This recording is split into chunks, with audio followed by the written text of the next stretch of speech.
Eu quero essa manhã, mais uma vez, trabalhar com vocês o nosso livro Kryptonita. Nós estamos agora na parte 4 do livro, e eu confesso que quando eu estava lendo, esse capítulo eu já tinha lido, mas tirei esse tempo especial para estudar mais especificamente aquilo que nós iríamos trabalhar essa manhã, e confesso que de todos os capítulos eu achei que esse talvez fosse um dos mais desafiadores dentro daquilo que nós temos que trabalhar como povo de Deus, como igreja do Senhor. E eu já, sem perder nenhum tempo aqui, eu quero ir direto ao assunto, quero já pedir aqui para a mídia projetar para nós aqui, eliminando a Kryptonita. Esse é o tema que nós temos aqui refletido na parte 4 do capítulo, do livro, e é um trecho especial, onde nós vamos aprender, eu particularmente fui bastante confrontado, e aprendi ali bastante princípios com relação a pecado e santidade. Na semana passada, o pastor Fabiano, com muita graça de Deus, trabalhou também a parte 3 desse livro, e ele usou exatamente palavras que nós usaremos hoje também, baseadas ali em Romanos capítulo 6, mas falando sobre o evangelho completo. Porque, infelizmente, uma das características que a gente tem visto da nossa geração de pregadores é que, sim, o evangelho está sendo pregado, mas vem sempre aquela pergunta: está sendo pregado de uma forma completa? Será que nós estamos vendo o evangelho como ele realmente precisa ser pregado? E temas como, por exemplo, pecado, temas como, por exemplo, santidade, muitas vezes tem sido ignorado, porque prega-se hoje uma parte do evangelho, que é importante também, que chama atenção, que faz parte também da vida espiritual, mas muitas vezes isso não reflete o evangelho completo, ou seja, aquilo que Deus quer que nós transformemos na nossa vida.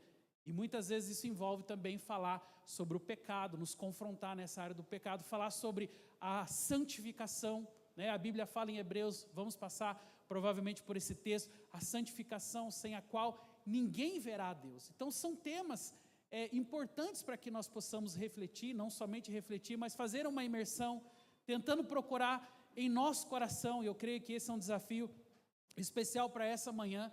Eu creio que se Deus nos trouxe a esse culto, Deus não te trouxe aqui para que você pudesse hoje pegar essa palavra e falar: essa palavra é boa para o meu marido, essa palavra é boa para minha esposa, essa palavra é boa para aquela pessoa. Não, se você está aqui essa manhã, pode ter absoluta certeza, Deus quer tratar algo com o meu e com o seu coração, amém? Então abra bem o seu coração, abra sua mente para aquilo que Deus tem a fazer em nossas vidas. Eu quero começar indo direto ao ponto aqui, onde o John Bevere, ele fala sobre 3 tipos de consciência. Eu vou passar um pouquinho mais rápido nas 2 primeiras, porque a ênfase está lá na terceira. Ele fala sobre as consciências que existem a respeito de pecado, como que basicamente as pessoas lidam com essa característica do pecado. Então, aqui no livro, eu extraí algumas palavras ali também, principalmente o texto, Existem aqueles que escolhem ignorar o pecado por causa dos seus corações duros.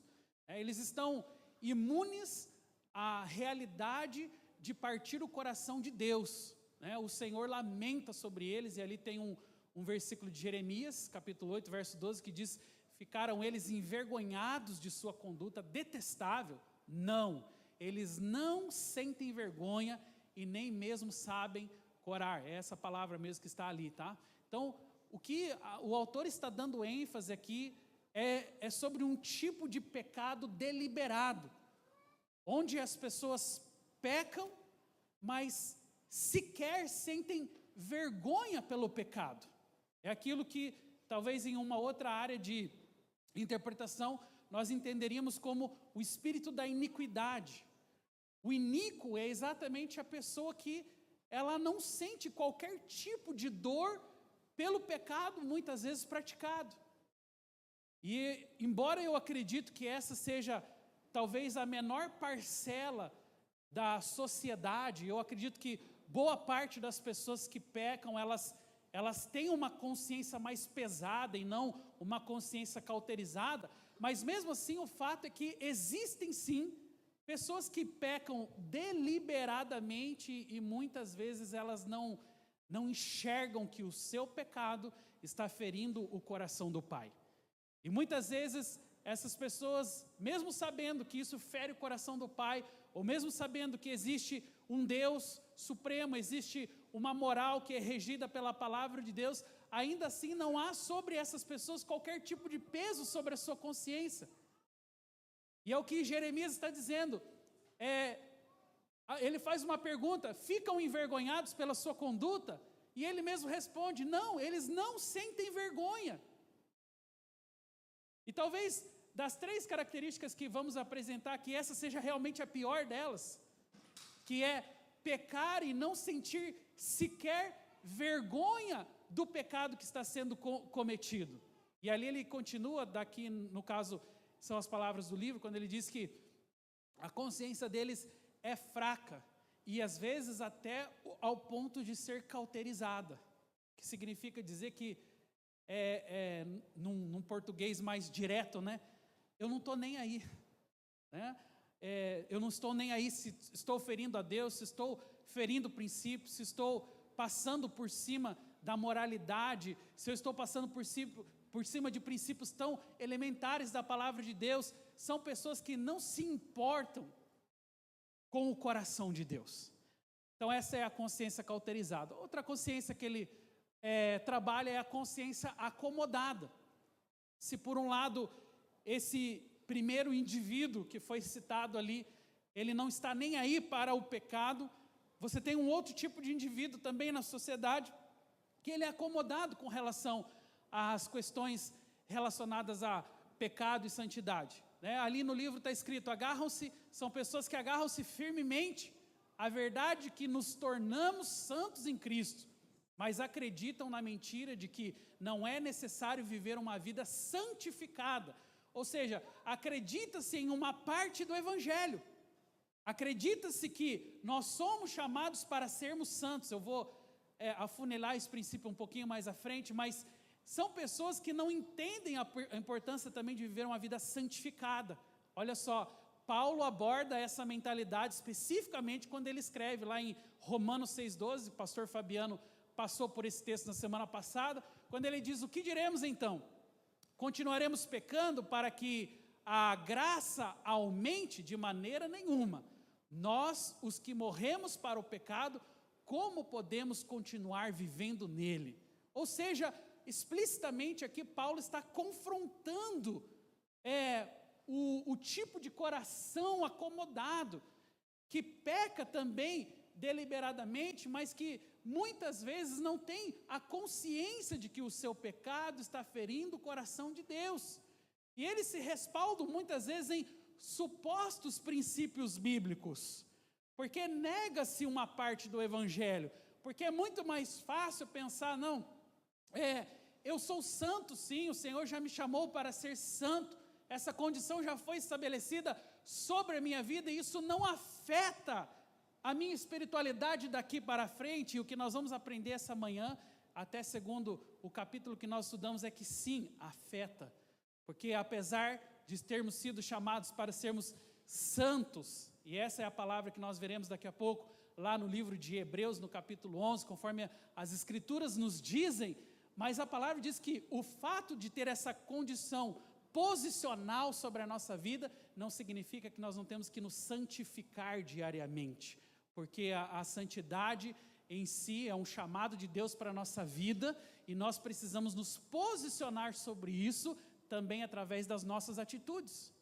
porque a santidade também diz a respeito dos nossos comportamentos, das escolhas que nós fazemos, dos lugares que nós frequentamos, dos amigos que nós adquirimos. Tudo isso tem a ver com a santidade comportamental, que é diferente da santidade posicional. Daqui a pouco eu vou entrar um pouquinho melhor nesse assunto e você vai entender mais. Continuando, Jesus quer somente nos livrar, essas pessoas pensam, né? Jesus quer somente nos livrar da sentença do pecado, mas também, aliás, Jesus quer nos livrar da sentença do pecado, mas também da escravidão do pecado. Existe uma diferença entre a sentença e a escravidão, e é no mesmo ponto que nós falamos aqui sobre ser santo e estar santificado, porque Jesus não nos chamou somente para sermos salvos e desfrutarmos dessa maravilhosa bênção que é estarmos na sua graça, diante do seu poder, mas também para nos posicionarmos sobre o pecado, para não viver diariamente em escravidão. Muitas pessoas hoje acreditam que a escravidão é como se fosse algo comum das suas vidas. É normal o pecado estar aqui me condicionando a vida toda. Então, vivem aquela vida pesada, porque elas entenderam, assimilaram e elas colocaram isso na sua mente. É parte da minha vida ser escravo do pecado. E eu estou aqui essa manhã para dizer para você que definitivamente não. A palavra de Deus tem palavras de libertação para a sua vida. Essa manhã nós vamos aprender como ser libertos totalmente do pecado, mas não pelas nossas forças, não porque conhecemos a Bíblia ou porque de alguma maneira somos especiais, muito pelo contrário. Vamos entender que essa libertação está exatamente em se apropriar da graça de Deus para as nossas vidas. Eu quero ir para o último, a última reflexão inicial, né, que o John Bevere faz aqui no livro, onde ele fala então sobre a consciência pesada. A primeira, uma consciência cauterizada. A segunda, a consciência acomodada. E a terceira é a consciência pesada. Muito bem, ele fala o seguinte: em terceiro lugar, existem aqueles que estão lutando para se livrar do pecado. Eles querem sair, mas o pecado os aperta. Ainda não descobriram na palavra de Deus como exercitar a sua liberdade pela fé. Quando pecam, o seu coração fica partido por causa do amor de Deus. Eles se arrependem, preste atenção nessa palavra, eles se arrependem verdadeiramente, mas caem no pecado de novo após algum tempo. Infelizmente, uma das coisas que os mantém em escravidão é a culpa e a condenação daquilo ao qual estão presos. A vergonha do seu pecado os oprime. Essa talvez seja uma realidade muito mais comum de todos nós, homens, mulheres tementes a Deus. Por quê? Porque aqui a Bíblia está falando sobre algo que, por um lado, é muito negativo, é você conviver com um tipo de consciência pesada, mas essa consciência pesada, diferente da cauterizada, diferente da acomodada, por mais que ela não seja o melhor de Deus para a nossa vida, ela é um sinal de que nós tememos a Deus. E eu sei que nenhuma das três consciências aqui refletem exatamente aquilo que Deus tem para a nossa vida. Mas entre uma consciência cauterizada, entre uma consciência acomodada e uma consciência pesada, é melhor você ter uma consciência pesada. Porque isso, de alguma maneira, reflete o quê? O temor de Deus sobre o nosso coração. De que nós não aceitamos a vida de pecado. De que não é confortável para o homem e para a mulher de Deus conviver com o pecado dentro do seu coração. Muito pelo contrário. Nós nos incomodamos muito. Nós lutamos muito, lutamos diariamente. O John Bevere, ele usa um pouco do seu testemunho pessoal para poder ilustrar um pouquinho dessa consciência pesada que ele teve por muito tempo na sua vida. E ele usa, no seu exemplo pessoal, a questão da pornografia. E ele fala que aos 12 anos de idade, né, e aí numa realidade bem diferente do que a que nós estamos vivendo hoje, culturalmente falando, mas ele foi exposto à pornografia aos 12 anos de idade. E lá, aos 12 anos, ele não somente começou, né, a praticar a pornografia, como ele se tornou viciado, e aquilo foi uma convivência diária com ele ao longo de anos, inclusive mesmo depois de ter sido chamado por Deus para o ministério, e inclusive mesmo depois de ter sido ordenado como pastor sobre uma igreja local. E ele conta um pouquinho do testemunho dele, que ele fala que ele se converteu aos 19 anos de idade, quando ele estava fazendo faculdade, que foi a época mais intensa da pornografia na sua vida. Porque ali, como ele estava morando fora de casa, todos os colegas, né, naquela época não era celular, naquela época era revista pornográfica, todos os colegas tinham revistas pornográficas, compartilhavam uns com os outros. Só que ele conta no seu testemunho que aos 19 anos ele teve um encontro com Jesus. O Senhor começou um processo de purificação na sua vida, e ele começou a ter uma postura diferente. Muitas coisas mudaram e ele começou a entender que aquele pecado feria o coração de Deus, que aquele pecado de alguma maneira fazia ele ficar sempre muito mal. E ele começa a mudar um pouco as suas atitudes, ali no livro mostra isso, porém, mesmo depois de conhecer a Cristo, mesmo depois de ter tido uma experiência com o Senhor, ainda assim ele não se sentia liberto da pornografia. Então veio um missionário na sua igreja local, que era conhecido nessa área de expulsar demônios, de fazer uma limpeza na vida das pessoas, né? Ministrando muitas vezes a questão do caráter, a questão da libertação. E ele fala que ele foi buscar esse pastor no aeroporto e ele pensou assim, essa é a grande oportunidade que eu tenho de agora abrir o meu coração e pedir para que ele ore para que eu seja definitivamente liberto. E lá nessa experiência, voltando do aeroporto, ele abriu a situação para aquele pastor, que era conhecido nessa área de libertação, falou, olha, eu tenho sofrido com isso, tem sido mais forte do que eu realmente não tenho conseguido vencer nessa área da minha vida. E o pastor parou o carro e eles oraram ali na estrada, ele chorou muito, ele se arrependeu dos seus pecados e ele continuou, mas para a decepção total dele, ele viu que nem isso fez a libertação funcionar na sua vida. E ele continuou convivendo com aquilo e ele percebia que aquilo era realmente mais forte do que ele e que muitas vezes aquilo tirava ele da presença de Deus, fazia com que a santidade se tornasse um ambiente completamente difícil e pesado. E ele continua na sua história dizendo que chegou um dia onde ele precisou tomar uma decisão radical e ele ficou não lembro exatamente se foi uma semana, mas uma semana ou 15 dias, dentro de um apartamento somente com água, pão e a Bíblia, e tendo uma experiência ali de ser tratado pelo Senhor, e lá ele definitivamente conquistou a sua libertação. Mas aí surgiu uma pergunta sobre o coração dele, né? E a pergunta é, por que demorou tanto? Por que a oração por autolibertação, ela não estava funcionando no tempo correto? Eu acredito que talvez essa seja uma das dúvidas da grande maioria de nós. Boa parte de nós também tem exatamente essa dúvida. Quando você tem uma inquietação sobre o teu coração, quando você está na luta por uma área específica da sua vida, talvez alguns de nós já oramos, talvez alguns de nós já jejuamos, já pagamos um preço por isso, alguns até já passaram noites em vigília, alguns já subiram na montanha, alguns já fizeram alguns atos demonstrando ao Senhor o desejo de vencerem algum tipo de vício, algum tipo de atração maligna que muitas vezes tem tirado as nossas forças, como a criptonita tirava a força do super-homem. Mas para a nossa triste realidade, como foi também o caso de John Bevere, às vezes não vemos a libertação. E então, nessas perguntas, o Senhor falou com ele.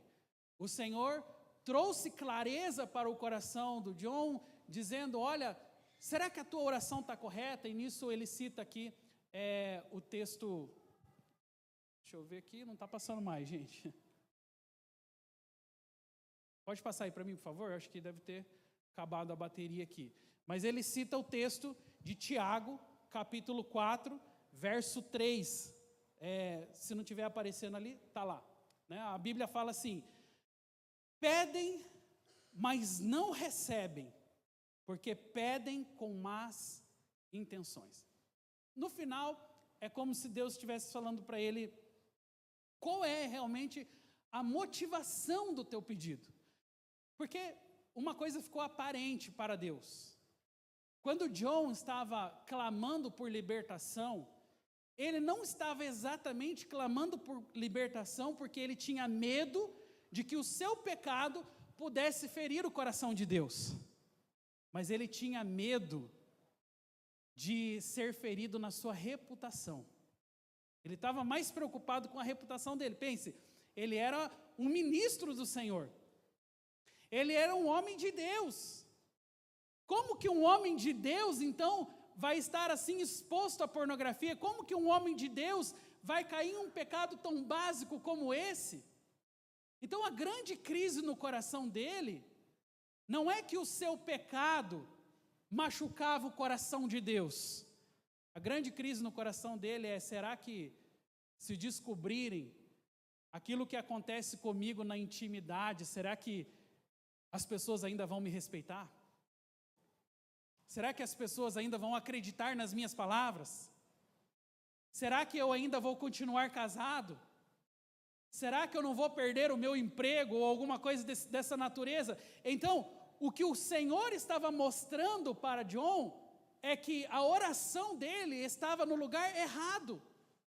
Porque ele estava mais preocupado com a sua reputação do que conferir o coração de Deus sobre aquilo que muitas vezes estava acontecendo na sua vida. Então, passa para mim, por favor, o próximo slide, né? Aqui é um momento de reflexão, onde está o foco, né, da sua libertação. O fato é que sim, nós nos entristecemos quando pecamos. Muitos de nós provavelmente sentem um tipo de peso na consciência, como alguém que está triste por mais uma vez ter errado o alvo e sabe que colherá as consequências do seu erro. É uma tristeza do tipo: e agora? Meu casamento vai acabar, minha empresa vai fechar, minha reputação será manchada, enfim. Não é uma tristeza segundo Deus, não é um sentimento porque eu feri o coração do Senhor. A respeito disso, Paulo declara à igreja de Corinto, lá em 2 Coríntios 7, 9 a 10.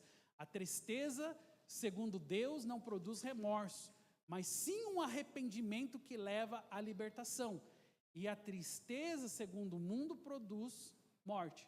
Deixa eu rever com você esse verso, para que você entenda com um pouco mais de clareza. O que Paulo está dizendo: a tristeza segundo Deus não produz remorso, mas sim um arrependimento que leva à libertação. Diga comigo assim: arrependimento que leva à libertação.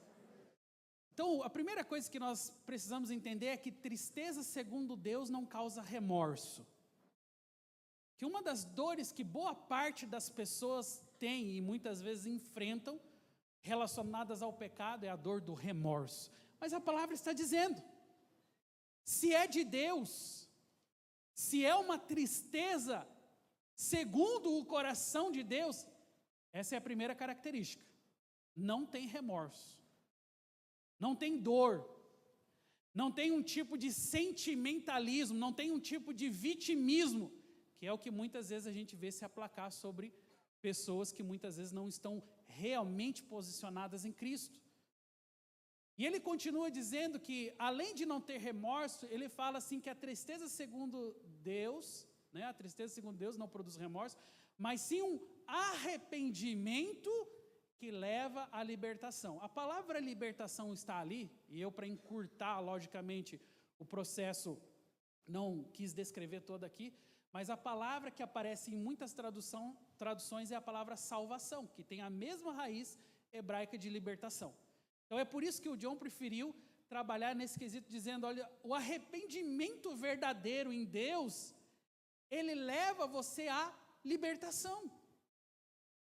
E o que John estava sentindo com relação ao pecado que ele cometia, não era um tipo de arrependimento, não era um tipo de tristeza segundo Deus. Era a exata tristeza segundo o mundo, que era só uma tristeza, era só um tipo de, não sei nem se pode ser colocado como tristeza, ou talvez uma preocupação a respeito da sua reputação, a respeito das consequências daquele pecado.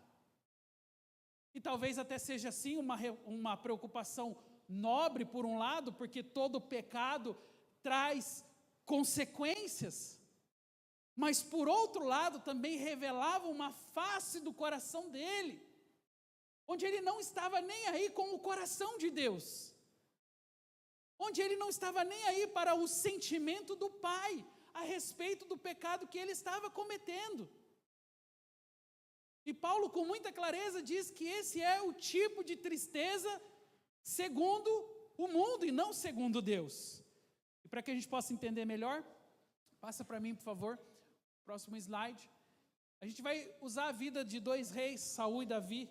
Você conhece bem a história de cada um deles. E o John usa a vida desses dois reis para poder ilustrar os tipos de tristeza.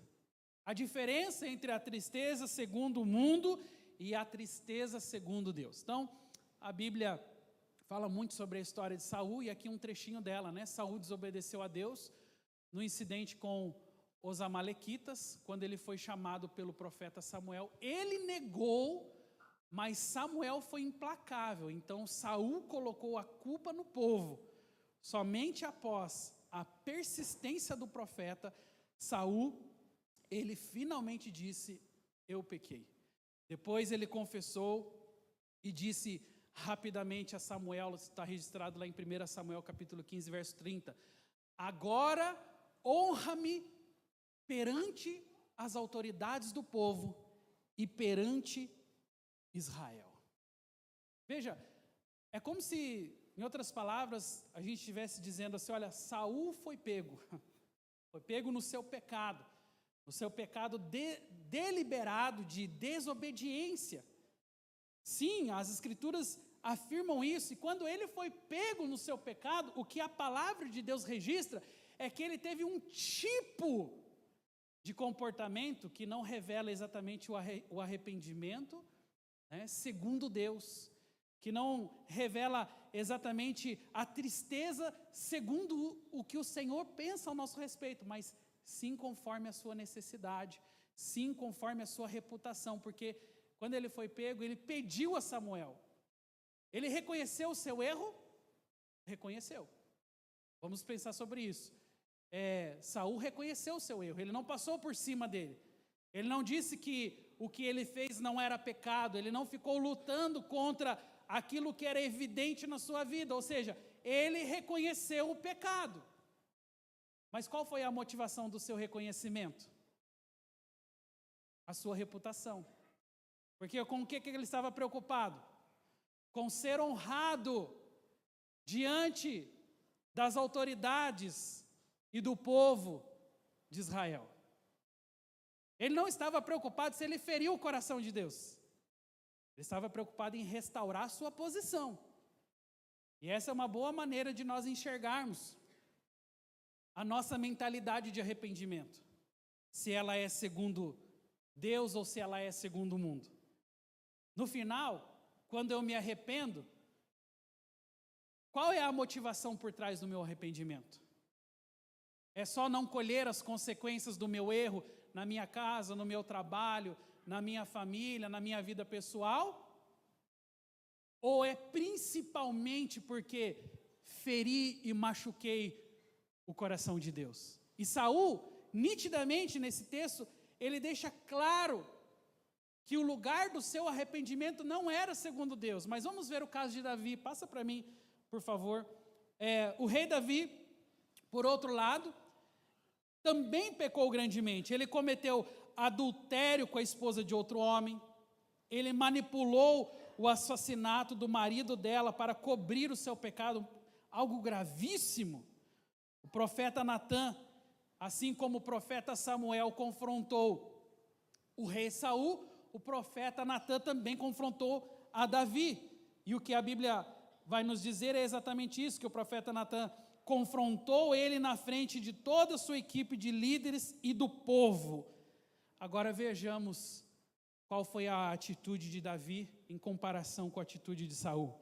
No momento em que o pecado é exposto, Davi se joga no chão e diz: pequei contra o Senhor. Saul disse: pequei. Davi disse: pequei contra o Senhor. E essa é a diferença. A diferença é que um reconhece o pecado, mas está mais preocupado com a sua reputação em ser restabelecido diante das pessoas, enquanto que o outro não está sequer preocupado com a sua reputação, ele se joga ao chão. Gente, eu não estou aumentando aqui, isso daqui está na palavra de Deus. O que a palavra do Senhor está dizendo é que ele não somente reconhece, mas ele se joga ao chão para reconhecer o seu pecado, para demonstrar o tanto que ele pecou contra Deus, porque ele não estava preocupado com as pessoas, ele não estava preocupado com a consequência do seu erro, em nível social, do tipo, será que isso não vai afetar a minha reputação? O que é que as pessoas vão pensar de mim a partir de agora? Essa seja talvez uma excelente maneira de nós interpretarmos o nosso pecado, as vezes que nós erramos, quando estamos com consciência pesada, conforme uma das mentalidades que a gente viu lá no início dessa ministração, quando o nosso coração começa a nos cobrar um posicionamento, a pergunta é: qual é a motivação por trás do meu arrependimento? Porque até Saul se arrependeu. Porque até Saul reconheceu que pecou. Mas nisso nós vemos que não se trata somente de reconhecer o seu pecado. Não se trata somente de me arrepender dos meus erros, mas se trata também da motivação por trás daquilo do que eu estou me arrependendo. Gente, como eu disse para vocês, esse eu achei um dos capítulos mais desafiadores, né, do livro, e caiu bem para mim, né, na escala lá, caiu. Mas, vocês estão entendendo, gente? Está dando para entender? Eu não sei se isso ficou tão claro para mim, mas eu não sei se é claro também para todos nós que existe sim uma diferença, e eu confesso para vocês que ao longo de toda a minha caminhada ministerial, eu nunca tinha olhado para isso, eu aprendi isso agora. Eu não tinha tanta ciência assim sobre a diferença de você reconhecer que pecou e você reconhecer que pecou contra o Senhor. Na minha cabeça, pequei, Senhor. Na minha cabeça, reconhecer o meu pecado já estava excelente. Na minha cabeça, me arrepender já estava louco de bom. Mas agora eu estou entendendo que me arrepender não é somente sobre as consequências que eu vou ter do meu... Porque nós trabalhamos isso muito na vida da igreja, às vezes sem perceber, esse tipo de mentalidade já está dentro de nós. Nós estamos analisando o pecado já na consequência e no desdobramento da família, na consequência e no desdobramento da reputação da pessoa, do trabalho da pessoa, e na verdade nada disso é errado, porque de fato vai ter consequência. Mas quando alguém se arrepende, quando nós nos arrependemos, qual é a real motivação por trás do nosso arrependimento? E essa foi a diferença vista na vida desses dois homens. Enquanto Saul só preocupava-se com a sua reputação, com ser restabelecido diante do povo, Davi estava pensando ferir o coração de Deus. Eu queria que passasse o próximo slide, que tem a ver com o Salmo 51:4, onde mostra um pouco mais essa realidade. Aqui Davi diz o seguinte: contra ti pequei, fiz o que tu reprovas, de modo que justa é a tua sentença. Agora olha isso, gente. E tens razão em condenar-me. Que homem em sã consciência, que homem, ao perceber o nível do seu pecado, a maneira com que Deus está tratando a sua vida, tem condições como este homem, de reconhecer exatamente contra quem ele pecou. E muito mais do que isso, reconhecer dizendo: Senhor, o Senhor tem razão em condenar-me. Você já fez essa oração? Que a nossa oração é a oração do perdoa-me, Senhor. A nossa oração é a oração do tem misericórdia da minha vida, Senhor. Mas quantos de nós implementamos em nossa oração uma frase como essa: Senhor, se o Senhor quiser me condenar, o Senhor tem razão em me condenar. Davi fez essa oração. Mas Davi fez essa oração porque ele sabia que o seu pecado não era só uma questão de pessoas. Porque ele sabia que o seu pecado não era só uma questão de reputação. Gente, vamos parar para pensar. Ele era o rei de Israel. Ele era um homem investido de autoridade que lutou muito para conquistar aquela posição. Com certeza, uma pessoa com o coração no lugar errado olharia todas as suas grandes conquistas e pensaria: é melhor abafar o caso.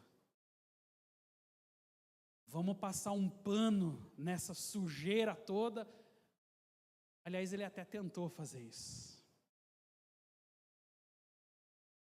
Mas quando ele percebeu que era muito mais grave, precisou do profeta Natã se levantar, tal como Samuel se levantou sobre a vida de Saul. Quando ele percebeu a gravidade do seu pecado,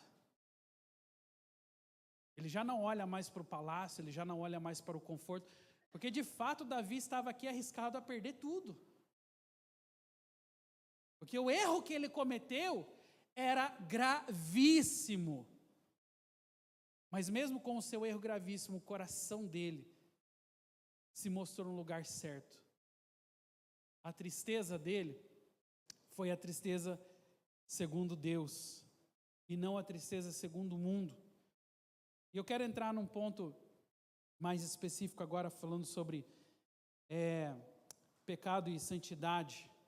E essa é uma das teses que o autor leva para que nós possamos usar essas duas histórias que acabamos de usar, para poder entender um pouquinho mais na prática como isso funciona em nossas vidas.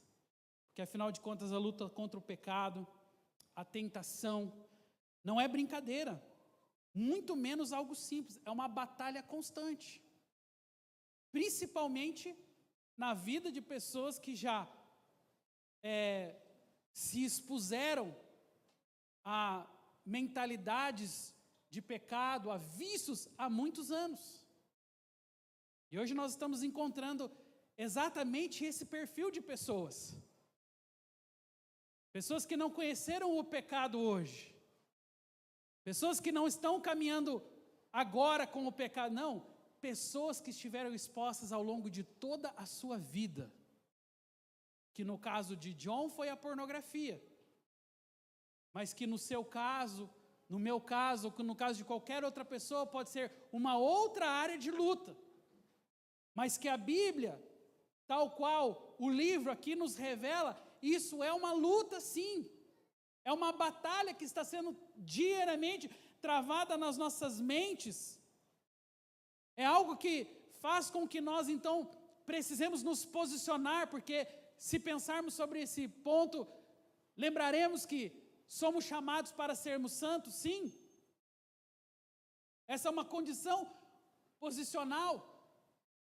Como eu vinha dizendo lá no início, todos nós, nascidos de novo, todos nós que confessamos a Cristo, que reconhecemos os nossos pecados, somos chamados pelo Senhor como sendo santos. Mas esse é um tipo de santidade. É uma santidade posicional. Mas agora entraremos em um ponto onde falaremos um pouquinho mais sobre a santidade no sentido de transformação. E Efésios é o texto que nós vamos usar. Efésios 1, 4. Onde a Bíblia diz: porque Deus nos escolheu nele, antes da criação do mundo, para sermos santos e irrepreensíveis na sua presença. Diga comigo assim: sermos santos e irrepreensíveis na sua presença. Vamos olhar um pouquinho mais profundamente para esse texto. Deus nos escolheu nele antes da criação do mundo para sermos santos, irrepreensíveis em sua presença. Então essa é uma condição de Deus sobre a nossa vida.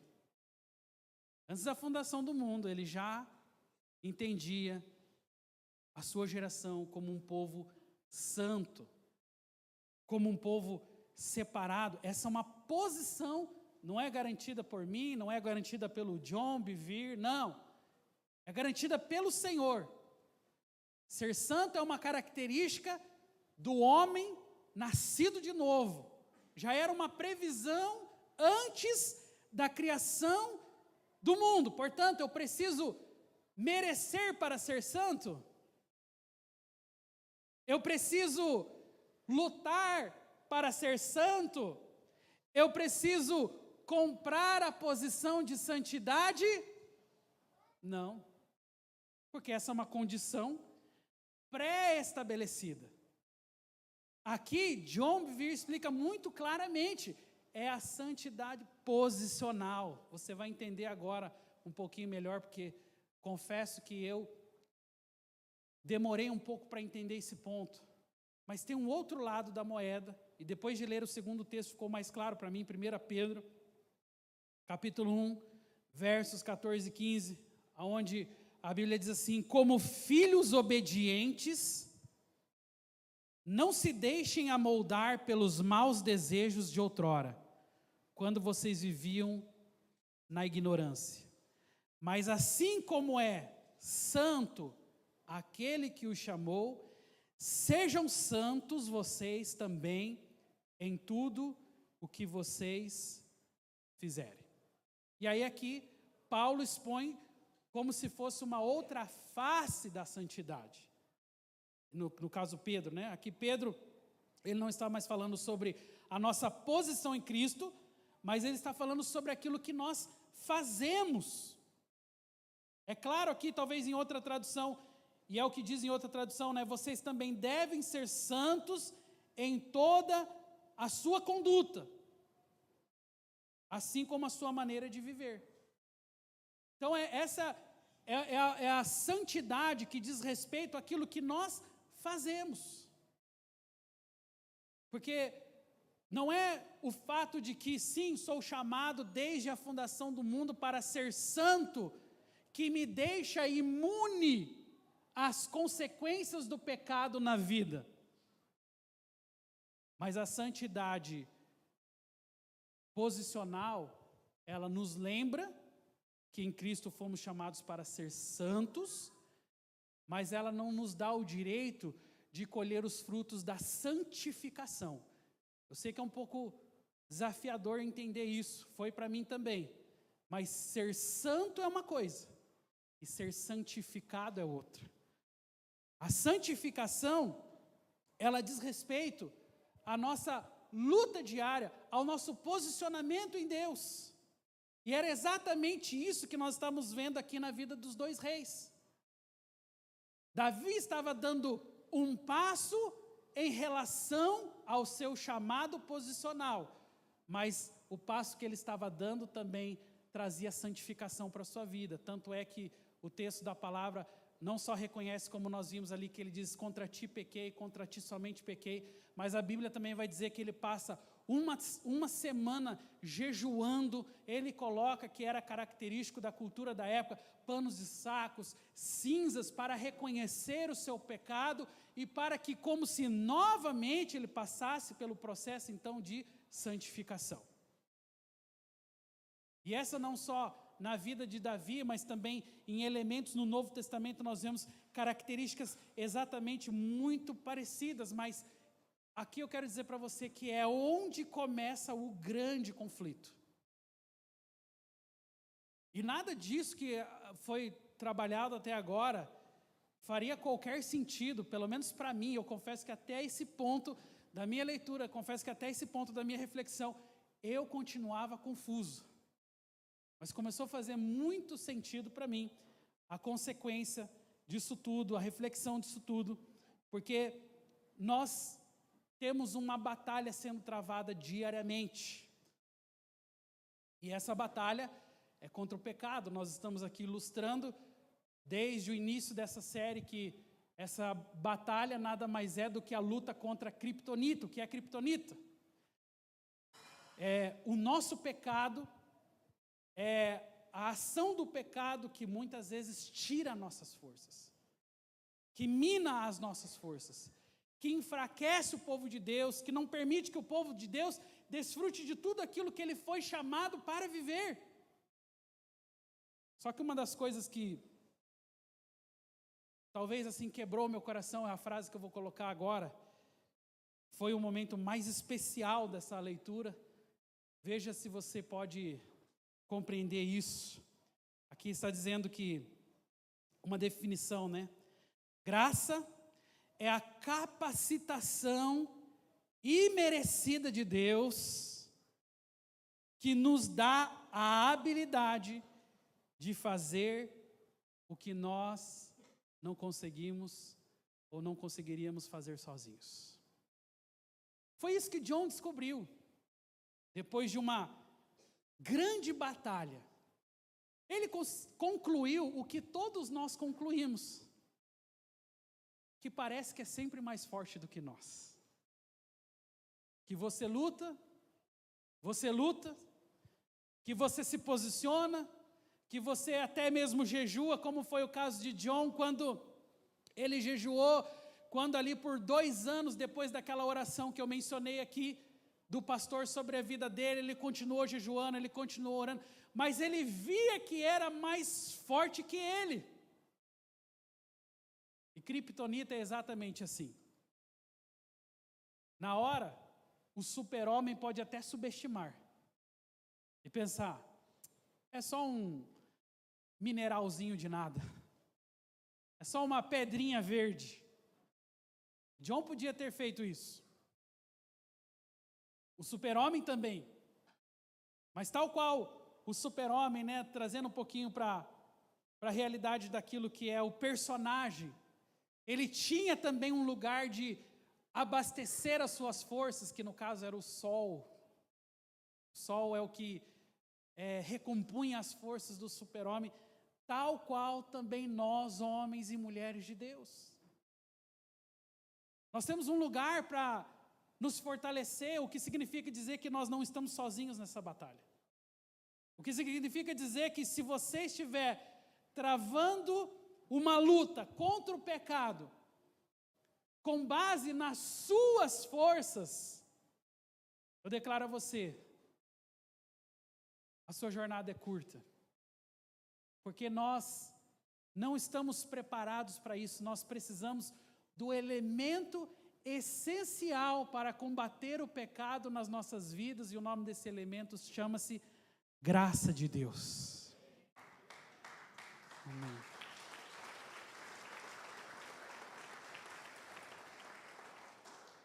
E é exatamente o que essa palavra diz, graça. Agora, eu achei muito interessante porque o ministério do John, eles fizeram uma pesquisa lá nos Estados Unidos com cerca de 5.000 cristãos. Olha só isso que interessante, né? 5.000 cristãos tinha que ser, a característica dessas pessoas escolhidas, tinham que ser pessoas nascidas de novo.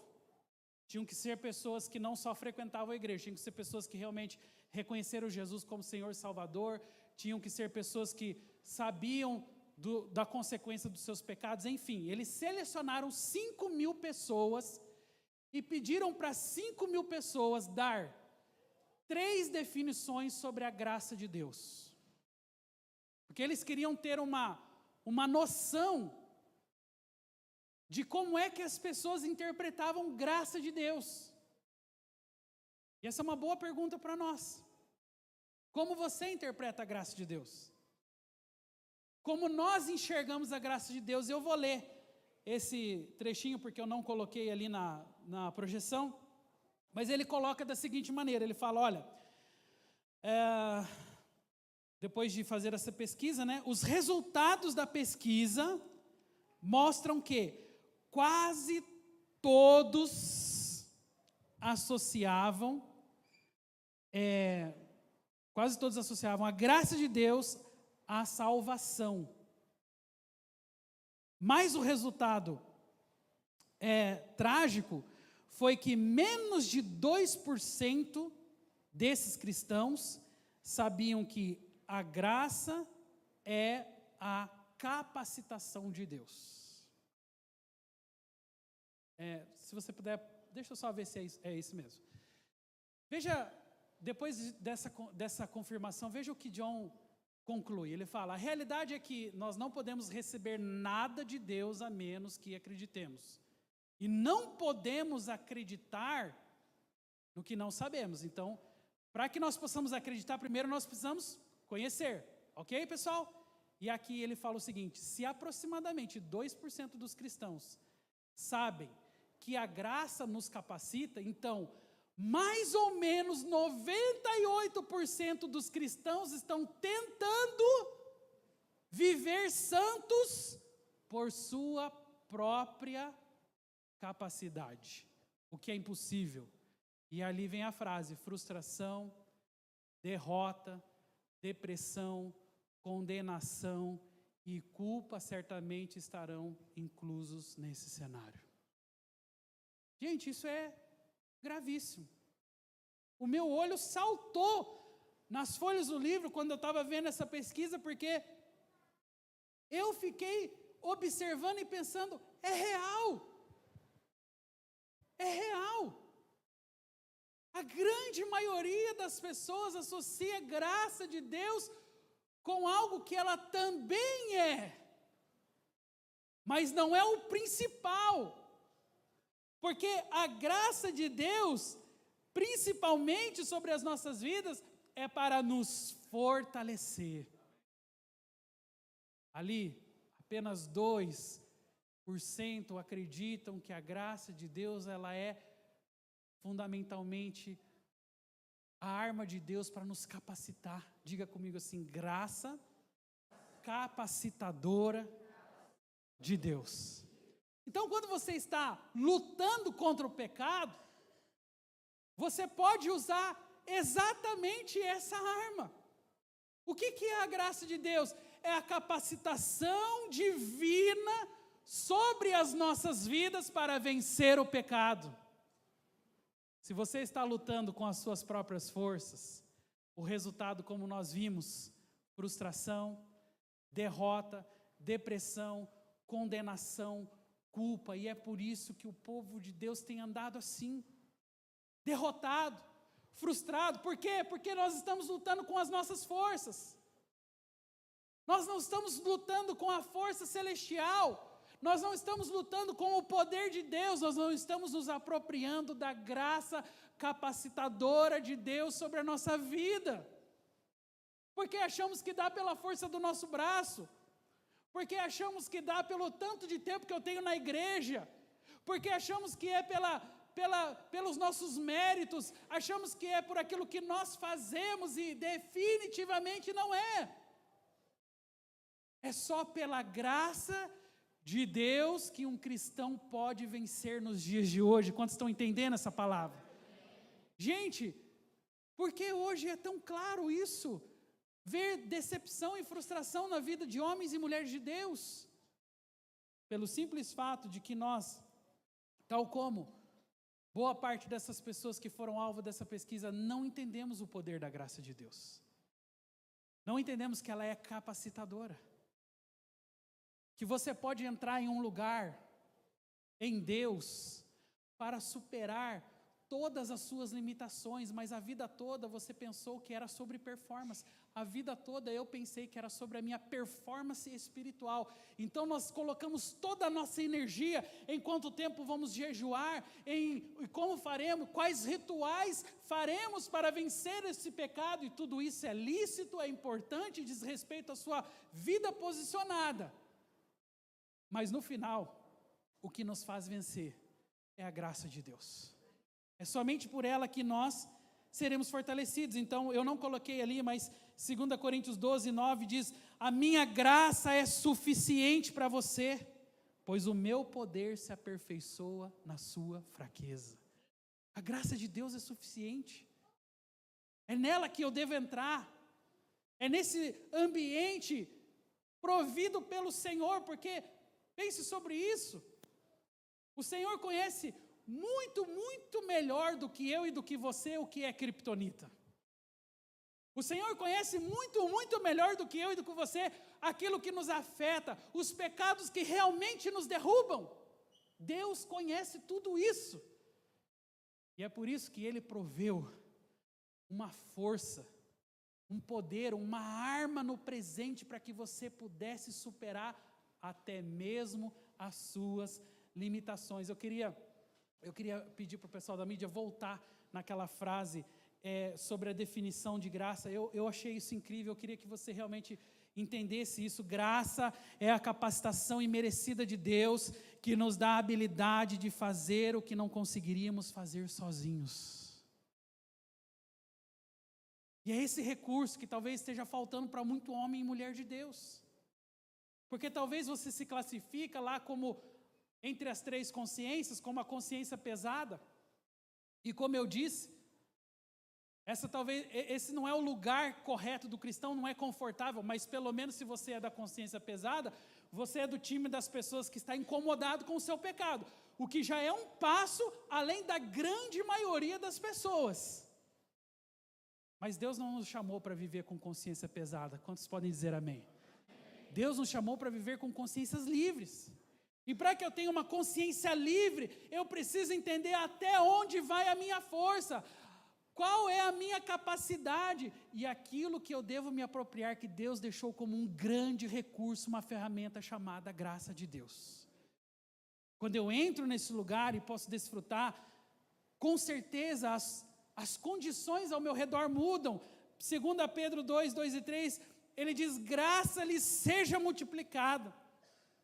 O seu divino poder nos deu tudo de que necessitamos para a vida e para a piedade. Aqui ele está falando que graça é um recurso celestial. Ele nos deu tudo aquilo que nós precisamos. Ele nos deu o seu divino poder, porque ele sabia, desde o início ele sabia, que nós tínhamos uma limitação. E a nossa limitação, ela é parte do processo onde Deus trabalha em nossa vida para nos mostrar que o tempo todo a nossa vida precisa estar debaixo da dependência dEle. E não nossa. Não é nas nossas forças, não é com a nossa sabedoria, não são com os nossos recursos que nós vamos viver uma vida espiritual abençoada, mas é nesse lugar de dependência do Senhor, é nesse mesmo lugar que Davi entrou. Foi no lugar de reconhecer a sua dependência. A sua dependência não estava no palácio, não estava no exército, não estava nas armas, por mais que naquele momento ele fosse o rei mais aclamado de sua geração, por mais que naquele momento ele era o rei com mais força bélica de toda a história. Sim, ele era altamente poderoso. Mas nada disso era suficiente para trazer o conforto que ele precisava para o seu coração, a direção, para reestabelecer, para renovar a sua vida. Então, ele entra nesse lugar de dependência. Só que isso exige muita coragem. Eu admiro a coragem de Davi, que coloca em xeque não só a sua reputação, mas tudo que ele conquistou ao longo de tantos anos de batalha e de guerra. Eu admiro a coragem de John Bevere, um escritor que influencia gerações, como nós hoje estamos sendo influenciados, expor o seu próprio pecado para nos mostrar que nós todos, não é porque ele é o John Bevere e não é porque Davi era Davi, que o pecado estava lá à porta tentando tirá-lo da presença de Deus. O que vocês pensam? Que na nossa geração é diferente? Que nós somos os super crentes que não devemos subestimar a força da criptonita? Pelo contrário, nós precisamos ser aqueles que sabem, que reconhecem e que leem tudo aquilo que nos afeta, tudo aquilo que tira nossas forças, para então, através do Senhor, da sua graça e do seu poder, viver com ousadia na sociedade que nós estamos vivendo. Foi isso que John Bevere fez, só que ele precisou expor o seu pecado. Porque quantos de nós, por exemplo, lendo um livro tão rico como esse, ou outros que nós lemos, como Do Bem ou de Deus, poderíamos pensar, um homem desse foi viciado em pornografia por tantos anos na sua vida? Foi. Mas a exposição do pecado dele, e a exposição do nosso pecado, é o reconhecimento de que nós, seres humanos, somos limitados e precisamos da graça de Deus.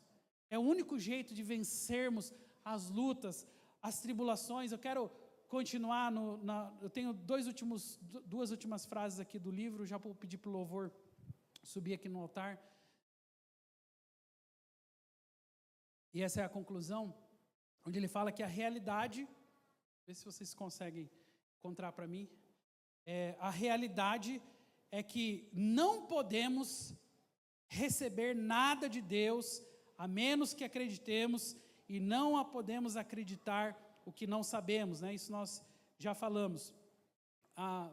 Pode passar para a última, que é: muitos cristãos têm sofrido desencorajamento por falta de capacidade para viver uma vida santa sem ajuda, a partir da sua própria força.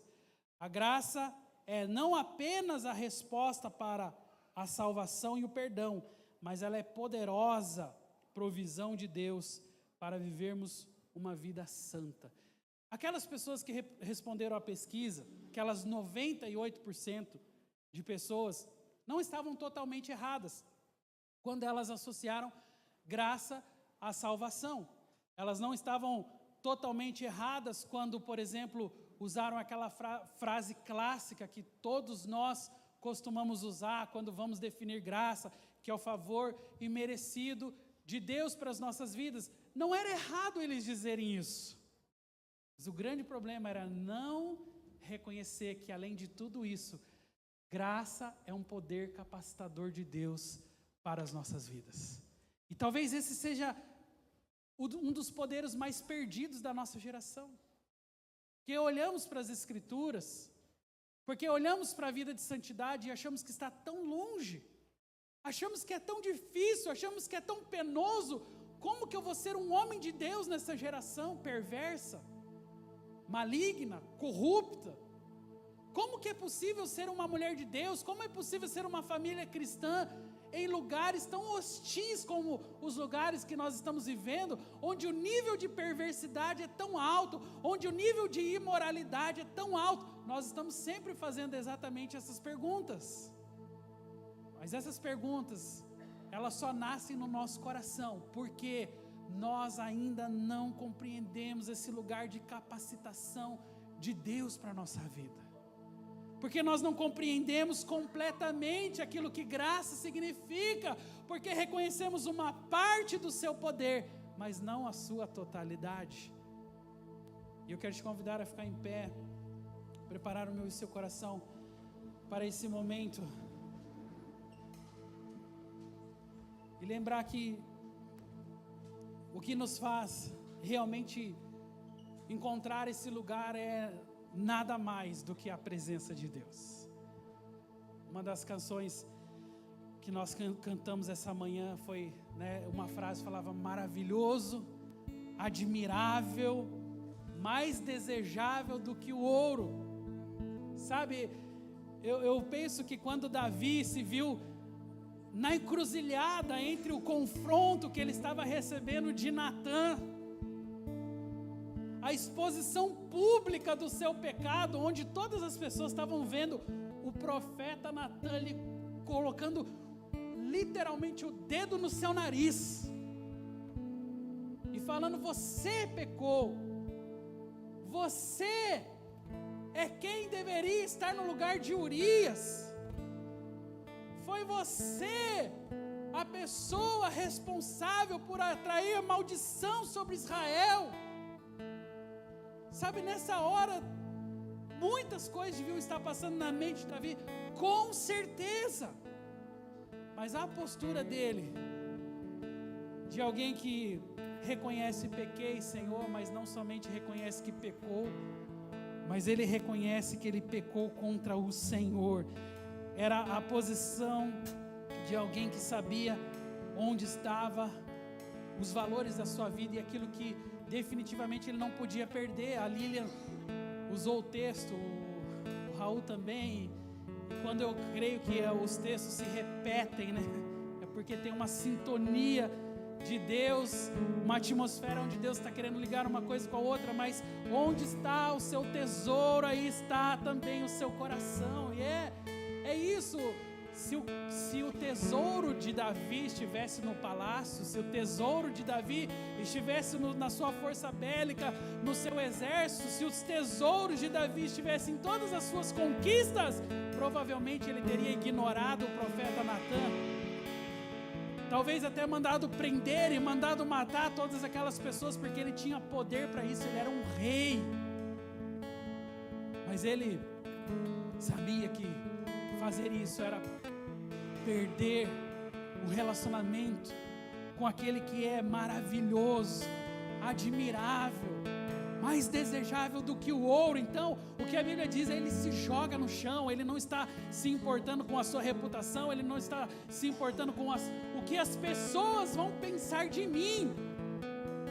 E hoje nós vemos muita gente assim, as pessoas estão preocupadas com o que vão pensar de mim, com o que vão pensar agora que eu estou indo na igreja, o que vão falar a respeito da sua vida, o que vão falar a respeito da sua família, não importa. O que importa é que você encontrou o maior tesouro dessa terra, e esse tesouro não pode ser desperdiçado. O nome desse tesouro é a presença de Deus, e não há nada que possa ser maior do que a vida imersa na presença de Deus. Não há palácio, não há carro, não há casa, não há pessoas, não há circunstâncias, não há nada que se compare à presença do Senhor. Perca tudo em sua vida, mas não perca a presença.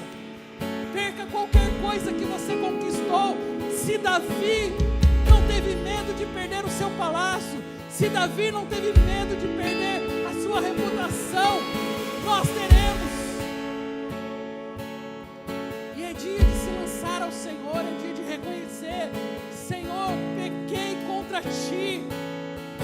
Não é só reconhecer o meu pecado, é reconhecer que o meu pecado afetou o coração do Pai, é saber que o meu pecado feriu o coração de Deus. E isso é muito mais do que um mero arrependimento. Isso é reconhecer que o meu pecado tem consequência também sobre o meu Senhor. E essa é a decisão que eu preciso tomar hoje, de ir para esse lugar. Talvez você esteja lutando contra algo, talvez você esteja batalhando em alguma esfera da sua vida, e a palavra de Deus essa manhã diz a mim e diz a você: tem um lugar de descanso, aonde o seu limite termina, começa a manifestação da graça de Deus sobre você. Então a nossa posição é imediata, a nossa posição é necessária, esse lugar que nós não podemos perder de vista, é nesse lugar que nós precisamos clamar: maravilhoso, admirável, desejável é o Senhor, mais do que o ouro, mais do que a prata, mais do que os recursos, mais do que as pessoas, mais do que viagens, mais do que carros, mais do que conquistas pessoais. Porque se eu tenho a presença do Senhor, a minha vida está garantida. Mas o que é a minha vida sem essa presença? O que é a minha vida somente com os recursos é vazia. Chame por Ele essa manhã. Deixe o Espírito Santo agora gerar sobre o seu coração um anseio, uma fome, uma sede por Ele, pela presença dEle. Chame Ele para o seu coração hoje. Chame a presença dEle sobre a sua vida, talvez de uma forma que você jamais tenha feito antes. Diga da importância dEle sobre o seu coração, sobre a sua história.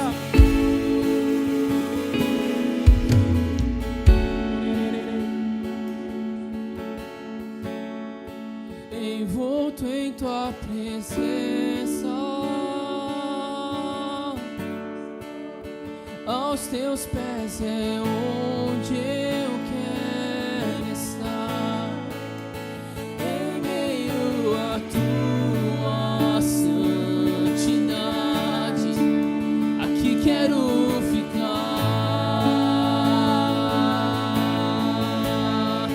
Não vim atrás de bênçãos, Jesus, não deves nada para mim, mais do que tu podes fazer. Só quero a ti. Nos arrependemos nessa manhã, Senhor. Lamento por viver indiferente. Lamento por não cantar de coração. Leva-me ao primeiro amor. Eu abro meu coração a ti. Eu só quero a ti e nada mais, Senhor, nada além de ti. Só quero a ti e nada mais, Jesus, nada mais, nada além de ti. Senhor, coloca sobre o meu coração fortemente, para que nós oremos essa manhã por fortalecimento. Eu quero chamar você aqui para o altar. Se você deseja ser fortalecido pelo Senhor, nós vimos essa manhã que o Senhor tem uma graça específica, chama-se graça capacitadora. É uma graça que atua onde você não pode atuar. É uma graça que te permite avançar a lugares onde você não pode chegar sozinho. É a confirmação de que o Senhor está junto com você, de que Ele te fortalece, mesmo no meio das suas maiores lutas, mesmo diante das suas maiores dificuldades. Ele tem liberado a sua graça sobre as nossas vidas. Eu quero, se você quer ser fortalecido pelo Senhor essa manhã, se você quer se apropriar da graça capacitadora, saia do seu lugar e venha clamar ao Senhor, venha pedir ao Senhor que possa te revestir em nome de Jesus. Aleluia. Sua graça é suficiente, sua graça é suficiente, sua graça é suficiente. Senhor, Senhor Jesus, fascina os nossos olhos, fascina. Uma vez que eu coloquei os meus olhos em ti, nada mais me satisfaz. Uma vez que eu coloquei os meus olhos em ti, nada mais me satisfaz. Uma vez que eu coloquei, uma vez que eu coloquei os meus olhos em ti, nada mais me satisfaz. Senhor, uma vez que eu coloquei os meus olhos em ti, nada mais me satisfaz. E em ti nós somos livres, Senhor. Liberdade está nesse lugar, com misericórdia e graça Ele fluindo sobre em ti. Somos livres, Jesus.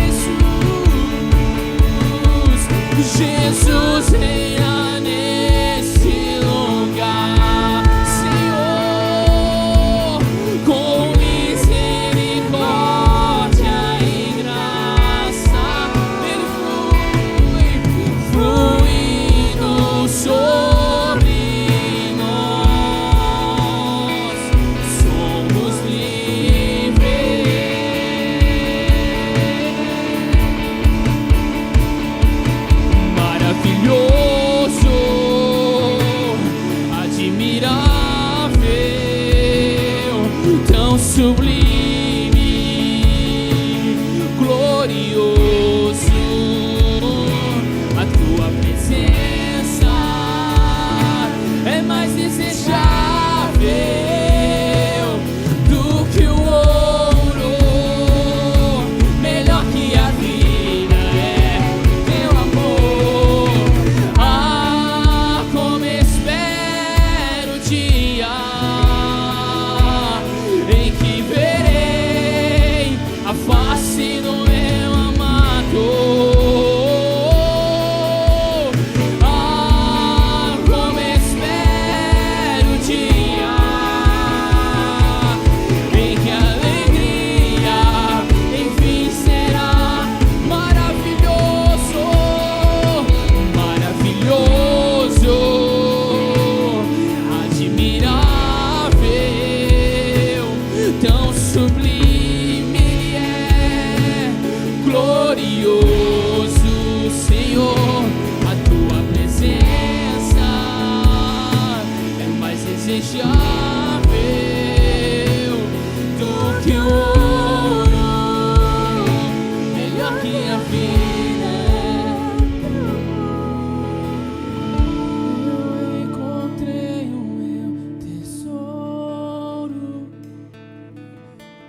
eu encontrei o bem mais precioso. Eu encontrei o meu tesouro, eu encontrei o bem mais precioso. Encontramos, eu encontrei o meu tesouro em ti. Eu encontrei o bem mais precioso. Eu encontrei, a tua igreja encontrou em ti o maior tesouro, o maior prazer. Encontramos em Cristo. Eu encontrei o meu tesouro. Eu encontrei o bem mais precioso. Eu encontrei o meu tesouro. Eu encontrei o bem mais precioso. Eu encontrei o meu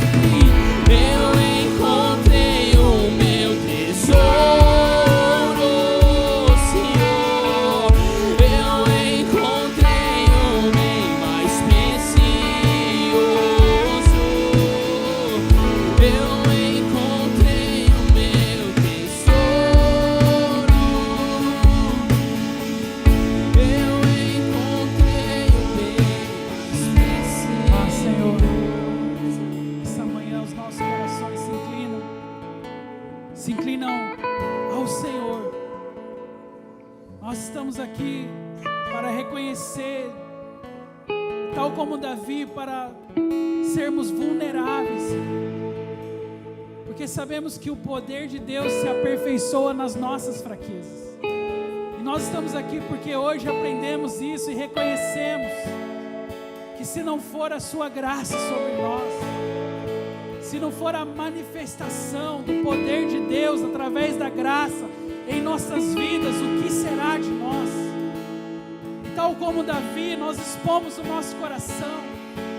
Tal como Davi, nós também nos arrependemos, mas não somente porque pecamos, mas nos arrependemos porque pecamos contra o Senhor, porque ferimos o teu coração, porque com os nossos erros, com os equívocos da nossa conduta, muitas vezes entristecemos o Senhor.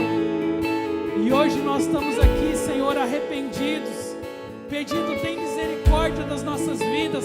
Ao mesmo tempo, nos capacita, Senhor, com essa graça capacitadora, que é o poder de Deus sobre as nossas vidas, para viver nesse tempo, para viver nessa geração corrupta, para viver em meio a tanto pecado, a tanta maldição. Senhor, levanta o seu povo hoje, revestindo cada um deles com graça, com sabedoria, que possamos sair da porta dessa igreja hoje, sabendo que a graça de Deus tem se manifestado sobre as nossas vidas e que não há outro poder, Senhor, que não há forças em nós mesmos, que nós somos dependentes do Senhor, somos dependentes da Sua palavra e que se não fora o Senhor, não teríamos nada e não seríamos nada. Por isso hoje, levanta a cabeça do Seu povo, Senhor. Todo o pecado, toda a miséria espiritual gerada, Senhor, pelos erros, pelos equívocos, seja totalmente limpa hoje, Pai, assim como a Tua palavra diz, que o Senhor já não se lembra mais dos nossos pecados. Assim começa uma nova página na vida dos Teus filhos essa manhã, Pai. Um novo tempo, Senhor, depois do arrependimento, uma nova estação, Senhor, onde tudo será diferente, porque nos apropriaremos do poder de Deus e a graça do Senhor sobre a nossa vida. Obrigado, Espírito Santo, obrigado pela Tua presença manifesta. Continua falando aos nossos corações. Esse é o nosso anseio, esse é o nosso desejo, e celebramos a Tua presença nesse lugar. Aplauda o Senhor essa manhã, celebre a Ele, celebre o Rei dos Reis, celebre o Senhor dos Senhores, celebre aquele que faz novas todas as coisas. Jesus, Jesus, seja entronizado, Senhor, seja exaltado no meio da Tua igreja, Jesus. Aleluia.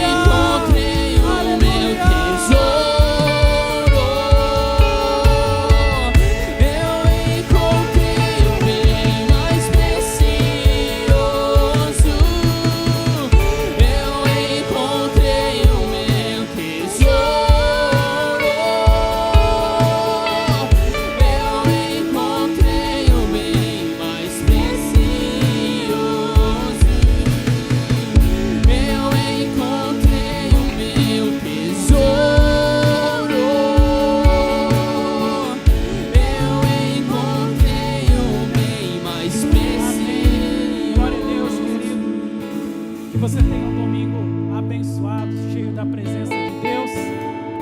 Antes de sair, dê um abraço em alguém e fala: você encontrou o seu tesouro, é o Senhor Jesus. Vão na bênção, vão na paz, ótimo domingo.